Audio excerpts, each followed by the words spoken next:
तो ताल ठोक के हम आपको दिखा रहे हैं YouTube पर वायरल हुआ वो वीडियो जिसमें अरविंद केजरीवाल, जी हां, जो अक्सर मीडिया पर आरोप लगाते हुए दिखाई पड़ते हैं, मीडिया पर पेड मीडिया होने का आरोप लगाते हुए दिखाई पड़ते हैं, वो खुद मीडिया की फिक्सिंग करते हुए दिखाई पड़ रहे हैं। हमारे साथ बीजेपी के नेता संबित पात्रा हैं, कांग्रेस की नेता प्रियंका चतुर्वेदी हैं, आम आदमी पार्टी के नेता अश्विनी उपाध्याय हैं, जी न्यूज के संपादक सुधीर चौधरी हैं, मेरे सहयोगी सुमित अवस्थी और दिलीप तिवारी हैं। इन सबसे हम चर्चा कर रहे हैं और साथ ही आपको दिखाएंगे राजनीतिक गलियारों में किस तरीके से इस वीडियो ने हलचल मचा दी है, कैसे प्रतिक्रियाएं आ रही हैं। लेकिन एक बार फिर जरा इस पूरे वीडियो को फटाफट देखिए। हाँ, ये वो वाला थोड़ा थ्योरेटिकल है, कॉर्पोरेट वाले जो बोल रहे थे ना, अच्छा, काफी थ्योरेटिकल है, उसमें मैं नहीं जुड़ा। अच्छा, तो एक तो उसमें ये जितना मिडिल क्लास है वो एंटी हो जाएगा कि हम प्राइवेटाइजेशन के खिलाफ हैं, कंपनियों के खिलाफ, वो मैं इसलिए मैं नहीं आ रहा। ओके, उस डिबेट में मैं पढ़ नहीं रहा था जानबूझ के, बाकी कुछ। और ये जो हाशिए पर जो 80% समाज है, इसमें बोलेंगे, इसमें अब आ जाइए ना, उसको वो व्यक्त तो वही है ना सर, देश भर में। बिल्कुल। और ये बोला भूल गया मैं, उसमें वो सब अगर हम उनके लिए कर रहे हैं, ये नहीं कहना चाहता कि ये सारे प्राइवेट वाले कर रहे हैं और कोई भी सरकार आ जाए प्राइवेट से कमीशन लेता है, तो हम पूरे प्राइवेट सेक्टर को नकार देंगे। बहुत क्रांतिकारी, बहुत ही क्रांतिकारी हो गया।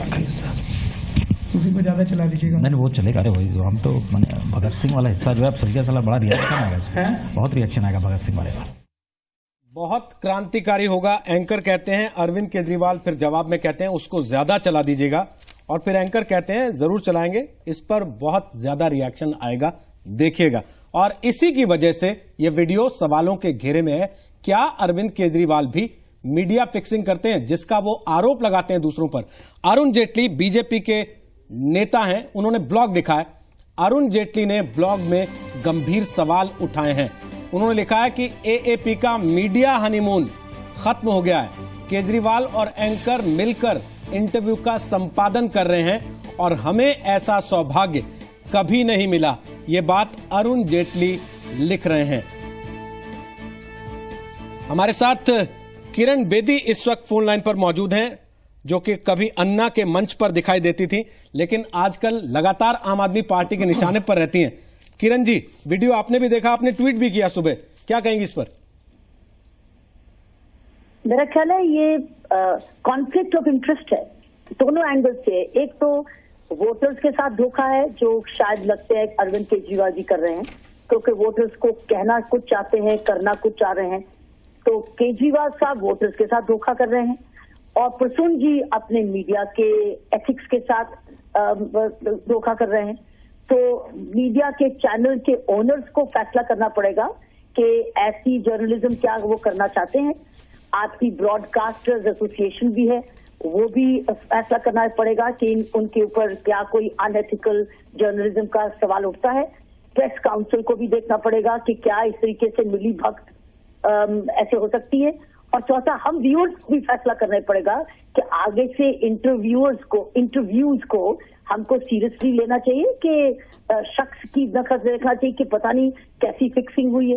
सो ये बहुत सारे जो यूट्यूब का ये आया है, बहुत सारे क्वेश्चन इशू रेज करता है। देखिए, आम आदमी पार्टी के जो सपोर्टर हैं वो ट्विटर पर लिख रहे हैं कि ये केवल बीजेपी की साजिश है, जानबूझकर इसको गलत रंग दिया जा रहा है। बिना रंग दिए आपने ये पूरा 1 मिनट 23 सेकंड का वीडियो देखा है, आपकी प्रतिक्रिया उसको देखने के बाद पहली क्या थी? मुझे अगर पूछो तो आश्चर्य इन दोनों पर नहीं था, क्योंकि प्रसून जी हमारी जो मूवमेंट थी उसके बहुत स्ट्रॉन्ग सलाहकार भी थे, लेकिन उस वक्त उसके बाद इनका रिश्ता कैसा बना रहा ये मुझे नहीं मालूम। लेकिन उस वक्त प्रसून जी आकर अरविंद के इनफैक्ट बड़े अच्छे दोस्त भी हैं, दोस्ती में कोई ऑब्जेक्शन नहीं है, दोस्ती मीडिया के साथ होनी क्यों नहीं हो सकती है, लेकिन वो दोस्ती एक जर्नलिज्म की लाइन क्रॉस कर जाए और जर्नलिज्म एथिक्स को तोड़ जाए, वो फिर आई थिंक वो नेक्स्ट क्वेश्चन बनता है। जी किरण जी, मैं चाहूंगा आप हमारे साथ लाइन पर रहें। हमारे पास इस वक्त टीवी टुडे ग्रुप का प्रतिक्रिया भी इस पर आ चुकी है, वो भी हम बताएं अपने दर्शकों को। उसके पहले सुधीर, हमारे संपादक हैं सुधीर चौधरी, वो आपसे सवाल पूछना चाहते हैं। पूछिए सुधीर। किरण जी, अभी मेरे हाथ में अरुण जेटली ने जो लिखा है उसकी एक प्रति है, जिसमें अरुण जेटली ये कह रहे हैं कि एंकर और अरविंद केजरीवाल दोनों मिलकर इंटरव्यू को एडिट कर रहे हैं, दोनों मिलकर संपादन कर रहे हैं एक साथ। और वो ये भी कह रहे हैं कि उन्हें लेकिन ऐसा कभी सौभाग्य प्राप्त नहीं हुआ जब जब उनके इंटरव्यूज हुए हैं। क्या आपको कभी ऐसा सौभाग्य प्राप्त हुआ है जब आपको अपने ही इंटरव्यू का संपादन करने का मौका मिला हो और आजादी भी मिली हो? और अगर ऐसा होता है तो व्यूअर, जो दर्शक है, वो किस हद तक भरोसा करेगा ऐसे साक्षात्कारों पर?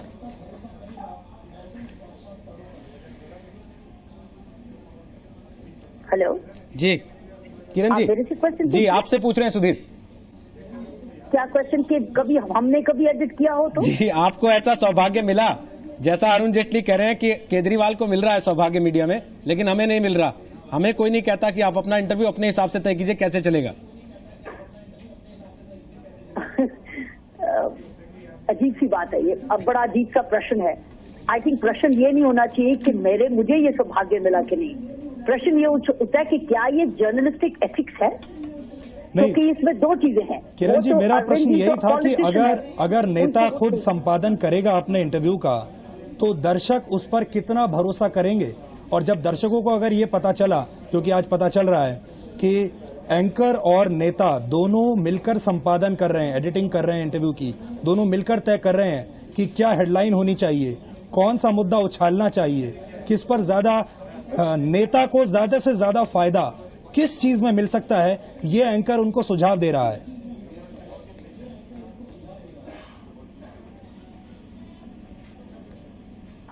यही अगर आप मेरे से पूछ रहे हैं तो फिर यही जर्नलिस्टिक एथिक्स की वो लाइन क्रॉस हो गई है। क्योंकि इसमें तो यही है, म्यूचुअली फैसला कर रहे हैं कि कौन सी चीज को उछालें, कौन सी चीज को दबाएं, कौन सी चीज में चमत्कार होगा, कौन सी चीज को बार बार हम चलाएं जी। तो ये लाइन क्रॉस होगी जर्नलिज्म की। इसीलिए मैं पूछ रही हूँ कि ओनर्स ऑफ द चैनल का भी को पूछना चाहिए कि उनका क्या कहना है, क्या वो रियलाइज करते हैं सीरियसनेस? क्योंकि अब व्यूअर्स आपके इंटरव्यूज, मैं मीडिया के ऊपर नहीं कह रही, खासकर अगर प्रसून जी करते हैं कोई इंटरव्यू या कोई प्रोग्राम, तो क्या उस पर शक की नजर पे नहीं आएगा? जी रोहित, मैं यहाँ पर एक बात और कहना चाहता हूँ जी, और वो ये है कि आपने देखा होगा कि अक्सर हर शुक्रवार को जब फिल्में रिलीज होती हैं जी, तो अलग अलग न्यूज चैनल्स पर जो फिल्म की जो स्टार कास्ट है वो अपनी फिल्म को प्रमोट करने के लिए न्यूज चैनल्स पर जाती है, अलग अलग कार्यक्रमों में जाती है, एंटरटेनमेंट चैनल्स पर भी जाती है, और वो उन चैनल्स के जरिए अपनी फिल्म को प्रमोट करते हैं जी। वो कहते हैं कि आप हमारी फिल्म के बारे में पूछिए, मैं अपनी फिल्म को प्रमोट करना चाहता हूं ताकि ज्यादा से ज्यादा दर्शक देखें। मुझे ऐसा लगता है कि वो जो ट्रेंड है वो राजनीति में भी शुरू हो चुका है। अब नेता से पहले, नेता की जो फिल्म जब रिलीज होने वाली होती है चुनाव में, अब नेता चैनलों पर जा रहे हैं और वो अपने सेल्फ प्रमोशन के लिए ये इंटरव्यूज दे रहे हैं। यानी नेता तय कर रहा है कि मुझे किस चैनल पर जाना है अपने सेल्फ प्रमोशन के लिए, कौन कौन से मुद्दे मुझे उछालने हैं।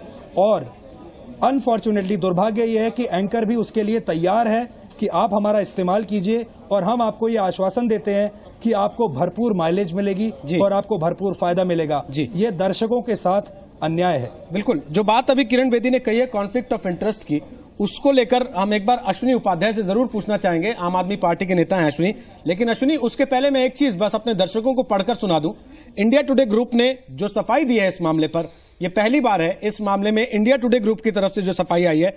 जी न्यूज ने उनसे सवाल पूछा था, उसके बाद उन्होंने ईमेल करके ये सफाई दी है कि इंडिया टुडे ग्रुप ये साफ कर देना चाहता है कि इस इंटरव्यू का कोई भी हिस्सा हमारे द्वारा संपादित यानी एडिट नहीं किया गया था।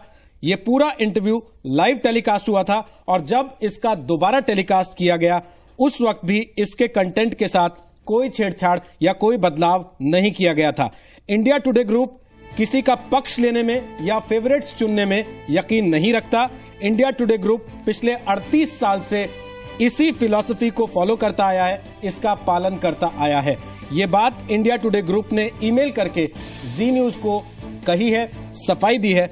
अश्विनी उपाध्याय, किरण बेदी आरोप लगा रही हैं कि कॉन्फ्लिक्ट ऑफ इंटरेस्ट है।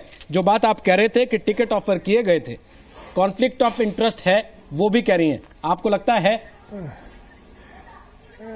रोहित, एक्चुअली मैं तो रामलीला मैदान या उसके पहले से रहा हूं साथ में जी। तो ये 4 लोग थे जो हमेशा सलाहकार के रूप में थे, लेकिन वो तब एक आंदोलन था। आंदोलन के दौरान आंदोलन को दिखाना और पर्टिकुलर एक व्यक्ति को हीरो बना के दिखाना, वो दोनों बड़ा अंतर है। समस्या यह है कि इस वीडियो के आने के बाद अब जो क्रेडिबिलिटी है ना, वो खत्म हो रही है। ऐसे लग रहा है सब कुछ फिक्स है। वो केवल आशिक के ऊपर नहीं आ रहा है, बल्कि मतलब एक तरीके से सबके ऊपर आएगी बात कि क्या है यार, कहीं यहां भी तो गड़बड़ नहीं है, कहीं यहां भी तो गड़बड़ नहीं है। ये क्रेडिबिलिटी का सवाल खड़ा हो गया है और ये व्यूअर के साथ बहुत बड़ा धोखा है। इसलिए मेरा मानना है कि एक तो आपका जो एडिटर गिल्ड है, आपका जो एनबीए है, उसको बुला के इस बारे में बात करना चाहिए। 3-4 और भी लोग हैं, वो सबके पब्लिक डोमेन में है, मैं नाम लूं या ना लूं, सबको पता है। आप लोगों को, आप पूरी दुनिया को पता है। हमें पता है, देश को तो नहीं पता ना। अश्विनी जी, आपको बुलाने का फायदा तो तब है कि जो लोगों को नहीं पता वो आप बता दें कम से कम आज। तो हाँ, चलिए मैं बोल देता हूं। मैं कहता हूं एडिटर गिल्ड को और एनबीए को, सीएनएन के राजदीप जी को, एनडीटीवी के रवीश जी को और पूर्ण प्रसून वाजपेयी को, इनसे बुला के बात करना चाहिए। अदरवाइज आगे ये तीनों बहुत ही महान हमारे जर्नलिस्ट रहे हैं, हमारे बहुत ही मतलब बहुत इनके ऊपर भरोसा किया जाता है जी। इसको अगर सेटल करना है तो डिस्कस करना चाहिए।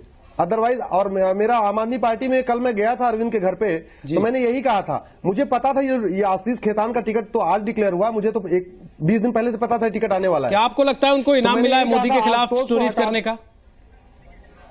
जी हाँ, बिल्कुल बिल्कुल। देखिए, टिकट सारे डिसाइडेड है। इनफैक्ट राजमोहन गांधी और आदर्श शास्त्री को भी इसी तरीके से यूज किया जाएगा। राजमोहन गांधी हमेशा कहेंगे कि मुझे तो अपने बाबा की इनमें शक्ल दिखाई दे रही है, आदर्श शास्त्री कहेंगे मेरे बाबा की शक्ल दिखाई दे रही है। तो मतलब शास्त्री और गांधी का एक मिला जुला चेहरा जो बनाने की कोशिश की जा रही है, और आप लोग, आपसे मतलब मैं जी न्यूज की बात नहीं कर रहा हूं, मैं मीडिया की बात कर रहा हूं, आप लोग उसको प्रोपोगेट करते हो। आम जनता के पास असलियत नहीं जा पा रही है। एक तरफ राजमोहन गांधी खड़े हो गए अपने गांधी जी की फोटो लेके, एक तरफ आदर्श शास्त्री खड़े हो गए अपने शास्त्री जी की फोटो लेके। अश्विनी जी, आदर्श शास्त्री का टिकट जो चाहता हूं फिक्स किया गया, वो इसलिए फिक्स किया गया है। जहां तक जी न्यूज की बात है, हम यहाँ पर जरूर ये बताना चाहेंगे कि जी न्यूज ने जब ये आंदोलन था, जी न्यूज ने इसकी तारीफ की थी। जो इस आंदोलन के जो अच्छे मुद्दे थे उसकी हमने तारीफ की थी। अरविंद केजरीवाल के जो अच्छे मुद्दे हैं, आज की राजनीति में अरविंद केजरीवाल का जो योगदान है, हमने हमेशा खुलकर उसकी तारीफ की है। और अरविंद केजरीवाल की जो कमियां रही हैं, हमने खुलकर उनकी आलोचना भी की है। और आज भी हमने कम से कम 20 घंटे इस पूरी खबर पर विचार किया, क्योंकि हमें लगातार रिएक्शंस आ रहे थे। हम सोचते जा रहे थे कि इस पर हमें क्या रुख अपनाना चाहिए, क्या चुप रहना चाहिए। 20 घंटे तक हमने तमाम मीडिया को भी देखा, तमाम मीडिया बिल्कुल शांत रहा, इस पर कोई रिएक्शन नहीं आया। और 20 घंटे के बाद बहुत सोच समझकर हमने ये तय किया कि हमारी पहली जिम्मेदारी हमारे दर्शकों के प्रति है और हमारे दर्शकों की इस भारी डिमांड पर, क्योंकि दर्शक जो सवाल पूछ रहे थे उसका जवाब हम नहीं दे पा रहे थे, और उसका जवाब देने के लिए ही आज फिर हमने ये तय किया कि हम ये खबर दिखाएंगे और इसका विश्लेषण भी करेंगे आप लोगों के जरिए। बिल्कुल। सुधीर, मैं वापस आऊं आपके पास। सुधीर भाई, मैं जी अश्विनी जी, मैं उसके पहले प्रियंका से एक सवाल पूछना चाहता हूं। प्रियंका भाई, आपने अश्विनी उपाध्याय की सारी बात सुनी है, अब भी आप डिफेंड करेंगी? नहीं, मैं किसी को डिफेंड नहीं कर रही हूँ। यहाँ पे मैं क्लियरली बार बार बोले जा रही हूँ कि जर्नलिस्ट एथिक्स हैं, उसको उस पर सवाल उठता है, क्रेडिबिलिटी पे सवाल उठता है कि आज जब कोई आज तक देखेगा, उसके हर ऑडियंस के दिमाग में यही आएगा, हर इंसान के दिमाग में यही आएगा कि इसमें से कितनी फिक्स न्यूज है, कितनी जेन्युइन न्यूज है। तो ये जर्नलिस्ट एथिक्स के ऊपर सवाल उठाता है। आशुतोष जी जो पहले यहाँ पे आम आदमी पार्टी ज्वाइन किए थे, while being a part of IBN7, तो ये सारे चैनल्स को आत्मचिंतन करने की जरूरत है कि आज जो आपकी ऑडियंस है, जो आपकी जनता है, जिसको आप ये खबर पहुंचा रहे हैं, कितनी क्रेडिबिलिटी आप रख रहे हैं। तो मैं तो कहूंगी, मैं जी न्यूज को अप्रिशिएट कर रही हूँ कि आपने ये डिबेटिंग टॉपिक रखा, और यहीं पे मैं कहूंगी कि ये सवाल सारे चैनल्स को पूछना चाहिए अपने आप से कि आज उनका सबसे बड़ा जो जिम्मेदारी बनती है वो जनता के ऊपर बनती है, ऑडियंस के ऊपर बनती है, और उनके हिसाब से न्यूज दिखाना ज्यादा जरूरी है। संबित पात्रा, क्या इसके बाद मीडिया हाउस पर सवाल नहीं उठेगा कि कोई अपने प्लेटफॉर्म को किसी के निजी सोच को प्रोपोगेट करने के लिए इस्तेमाल कैसे करने दे सकता है? बिल्कुल सही बात है, उठेगा। और तभी कहीं ना कहीं पीछे से जो पेड न्यूज जो शब्द इन्वेंट हुआ है, डिस्कवर हुआ है, वो इसीलिए हुआ है क्योंकि कुछ ना कुछ तो होता ही होगा। आज आत्मचिंतन की मीडिया हाउस की तो आवश्यकता है ही, मगर एक डिक्टम डेमोक्रेसी की है। The friction between media and politics should always exist. जब तक ये फ्रिक्शन रहेगा तब तक डेमोक्रेसी का चौथा स्तंभ अर्थात मीडिया सही रूप से आंकलित किया जाएगा। और जब ये फ्रिक्शन समाप्त हो जाएगा और फिक्सिंग होगा तब मीडिया के ऊपर और पॉलिटिशियन के ऊपर सवाल होगा। मगर एक बहुत महत्वपूर्ण विषय भी अश्विनी जी ने बहुत बड़ा खुलासा किया कि गांधी और शास्त्री के मुखौटे के रूप में अरविंद केजरीवाल जी को प्रोजेक्ट किया जाएगा। तो मैं बता दूं, ना तो मुखौटे से गांधी और ना ही कपड़ों से शास्त्री बनाया जाता है। शास्त्री और गांधी तपस्या से बनते हैं, जिसका टाइम अरविंद केजरीवाल जी के पास नहीं है। बहुत जल्दी में है बनने के लिए और कुछ ना कुछ वो बनेंगे। चलिए, आज जो स्टिंगिंग हुआ है उससे पता चल गया है क्या बनने वाले हैं। हम ब्रेक पर जा रहे हैं, लेकिन ब्रेक पर जाते जाते सुमित बहुत संक्षेप में जो बात सुधीर ने उस वक्त कही थी, एंकर को कितना दोस्ताना होना चाहिए? देखिए, अब हम लोग दिन भर घूमते हैं, तमाम नेताओं से मिलते हैं। संबित पात्रा को मैं अच्छे से जानता हूं, प्रियंका चतुर्वेदी को जानता हूं मैं, अश्विनी उपाध्याय को जानता हूं मैं। लेकिन इसका मतलब ये नहीं कि इनके साथ में ये फिक्स करने लगूं कि मैं कौन सी चीजों को मुझे दिखाना है और कौन सी चीजों को मुझे छुपा लेना है। ये मेरे अंदर डिपेंड करता है कि मैं पत्रकार होने के नाते मेरी पत्रकारिता क्या कहती है और मेरी दोस्ती क्या कहती है। दोस्ती कोई हमारी दांत काटी दोस्ती नहीं कि हम जन्म जन्म के साथी और हमेशा साथ रहने वाले हैं। सिंपल सी बात है, मेरा आपसे प्रोफेशनल संबंध है और इसी प्रोफेशन की वजह से मेरी आपसे दोस्ती हुई है। अगर मैं आपके साथ आपके घर पर बैठकर चाय पी रहा हूं या आप मेरे घर पर बैठकर चाय पी रहे हैं, इसका मतलब ये कतई नहीं है कि आप अगर कुछ गलत कर रहे हैं या आप मेरे काम को प्रभावित करने की कोशिश कर रहे हैं तो वो मैं नहीं सामने आने दूं। यहीं पर सबसे बड़ी चूक इस वीडियो क्लिप में सामने आती है। चलिए, हम एक छोटा सा ब्रेक ले रहे हैं, ताल ठोक के अभी जारी है। ब्रेक के बाद ये वीडियो हम आपको एक बार फिर से दिखाएंगे और फिर आप इस सवाल का जवाब खुद से तलाशने की कोशिश कीजिएगा कि क्या अरविंद केजरीवाल मीडिया फिक्सिंग नहीं कर रहे हैं।